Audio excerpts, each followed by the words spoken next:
You know, many people say that they'll start when life starts to slow down, but if you haven't experienced it yet, you might have the least amount of responsibility that you're going to have. That's what I would tell my 18-year-old self, because I'm getting married in a month and 3 days. I'm building a brand, I'm coaching creators, I'm running a business, and I'm leading my ministry, and I'm still showing up. I'm gonna show you guys how I do so. You know, real talk, man, the bandwidth that I had to exercise in this season, y'all, has been crazy. I've had moments of tears. I've had moments of stress, but I've learned a lot about what I'm capable of doing and what it's like to say no to certain things. But if I was waiting for the perfect season of my life to get started and start taking action, I would have never started. I'm choosing to not be that person. It's very tempting to want to be. But here are 3 resources that I'm leveraging right now that is changing everything for me. Number 1 is going to be time. Time is our most valuable asset. And there are so many times in life where I complain a lot. I'm like, I don't have time to do anything, right? My last day at work at my job was the 3rd of April. Okay. And I remember that season of time, I was working from 6 o'clock a.m. and I would be done completely around 7 p.m. And that's about 11 hours, right? Of knowing that I'm going to have work in different blocks of time. I'm going to have breaks. Absolutely. I had a lot of breaks because I do transportation. But I'm like, how am I going to do this, run a ministry, keep building with my fiance, spend time with family before I move, and create content? How in the world am I going to do that if 11 of those hours are at work? And if you're not careful, you're going to focus on the time that's being consumed versus the time that we have. We all have 24 hours, right? And we know this, right? But oftentimes when a lot of things are taking up a lot of time, we think we have no time. Those minutes stack. If you have 30 minutes for 7 days straight, that's 210 minutes, which is about, I want to say 3.5 hours. About 3. That's great math.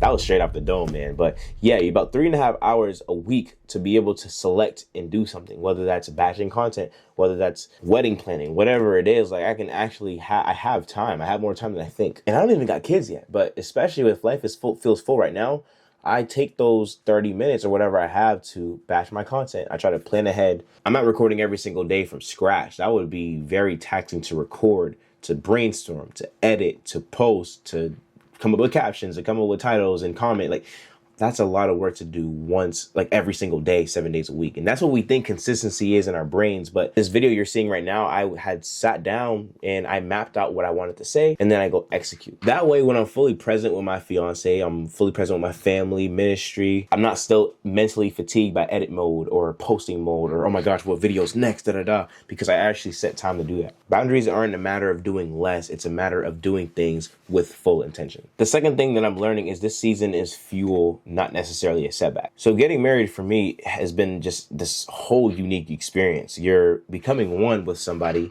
while I'm also moving to a different country. It's tempting to want to almost take a pause from reality to kind of hone in on all these details. But if anything, it added fuel. Like, I want to build something for my future family, and I want to build a system where I'm able to be present with them, to take care of them, and love them through my provision. And that's just motivation that money can't buy. I often in my life would look at pressure as like this negative thing, but honestly, this pressure right here has created something in me. Like, it created this little spark. I'm like, hold on, like, I got a family to take care of in a little bit. I got to lock in on this thing. Like, we're going to really make this happen. If you're in a full season of life, I just want you to know, like, use it. Let it motivate you. Let it drive you. There's something that this pressure of life, whether it's financial, whether it's spiritual, whether it's whatever, can create in you. That resistance that you fight back with is going to create something in you that keeps you going and actually keeps your resilience growing. I love this analogy this pastor gave. His name is Philip Anthony Mitchell. You probably know him. He was basically saying that a plane cannot take flight without resistance, meaning if there isn't resistance from the gravity holding the plane down, that the plane wouldn't be able to take off, because something has to hold something down so that it can really break through and really reach new heights. And I feel that. I really feel that. Like, I feel like without this pressure, I'd be on 2K right now. I'd be on 2K right now. Like, to be honest with you, I'd probably be having some fun and trying to relieve the pressure, but I got to embrace the pressure. I got to make sure that pressure is creating something in me, instilling something in me that's allowing me to stay driven, to stay hungry, to stay focused, and focus on the mission that God's put me in front of. This is just one way he wants me to serve. And this marriage is everything, because as great as business is, it's not my everything. It's not my baby. At first it was. Like, when I was starting out doing consecration, that was my everything. I really put that in the position of like over family at times, to be honest. But I really recognized my values, and I realized it's God first, my wife, my family, and then the work that I do is an output of who I am, an output of who I'm serving. But at the end of the day, That doesn't come before any of my loves, 100%. So let the season of your life fuel you. Let it motivate you. Let it drive you. Don't let it push you away. Don't let it make you distracted, as I'm tempted to do sometimes. Just stay focused. This pressure is for your good. God honestly works for the good of those who love him. So if you know that, and let it go from here to here in your heart, and know that and feel it and go in that motivation. It gets lonely sometimes. It gets hard. And this is to myself too. But stay focused, stay locked in, because there's a reason why you're here, and that pressure that you're probably feeling right now is going to create so much perseverance and character and growth that you can't even see at the moment. And number 3 is going to be build together and not alone. And this is more so for the marriage dynamic, and even family. Like I'm building a business with my family right now.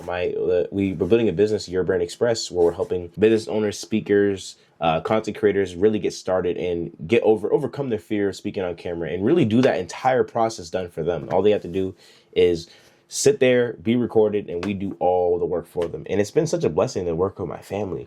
And one of my dreams is that I'll be able to bring my fiance in there. I've talked to her about that. She probably I don't even know. And if she's not like the front and centerpiece of the vision, she has helped me so much. Like she's challenged me.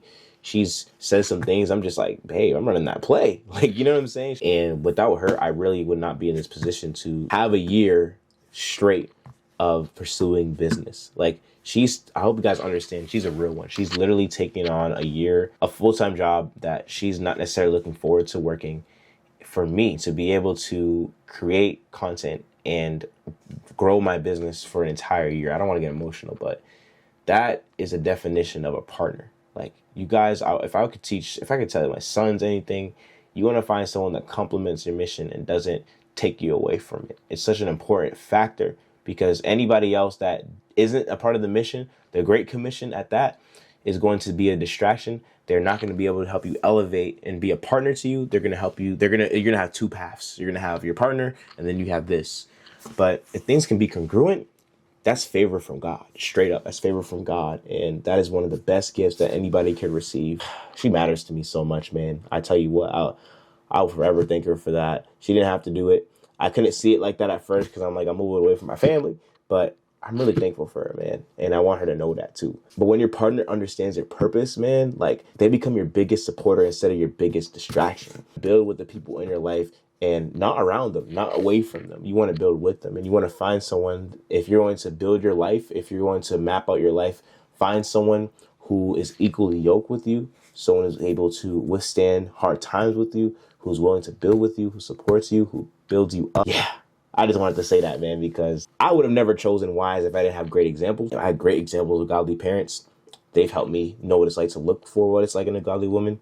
She literally exceeded all what I thought someone is. But I just want to say, if you are in a busy season, if you're getting married, starting a new job, raising kids, this is not your excuse to stop. Keep going. There's people need you. There's people online that need you. There's people in your field that need you. And this is your reason to be intentional. Drop a comment down below if something stuck with you in this video. I really hope this is beneficial. I just wanted to share a part of my life with you guys, because you guys have been supporting me, watching my videos, and I really do appreciate it. God bless you all and your families. See you guys in the next video. See y'all. Peace.